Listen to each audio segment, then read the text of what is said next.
You shouldn't have to decode mixed signals or sit around wondering if she's into you. If you're constantly unsure, chances are you already have your answer. Let's break down 5 signs she's just not feeling it, so you stop chasing the wrong connection and start protecting your energy. Sign 1. She's always too busy. If it feels like you're pulling teeth just to get a reply, or she takes hours, even days to respond, she's not prioritizing you. People make time for what they care about, even when life gets hectic.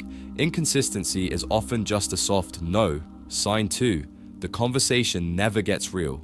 If she's not asking about your life, your goals, or anything beyond surface level stuff, she's not invested. Genuine interest shows up as curiosity. If you're the only one carrying the convo deeper, she's not trying to connect, she's just passing time. Sign 3. Zero physical vibe. Watch how she reacts in person. Does she lean in or lean away? Does she ever flirt, make eye contact, or close the space between you? If she keeps physical distance, avoids touch, and dodges anything playful, that's a sign the spark just isn't there.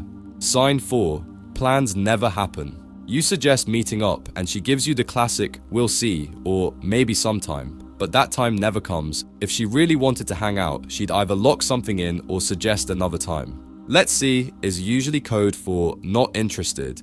Sign 5. She talks about other guys. If she's casually bringing up other men she finds attractive or stories from recent dates, she's not worried about your feelings. That's not just small talk, that's her way of saying you're not in the running. Look, chasing someone who isn't into you doesn't make you loyal. It makes you unavailable for someone who actually sees your value. The right woman will make space for you, not excuses. Cut off the guesswork and move where the effort is mutual. If this hit home, drop a like, subscribe, and check out the next video on your screen to build stronger, smarter connections.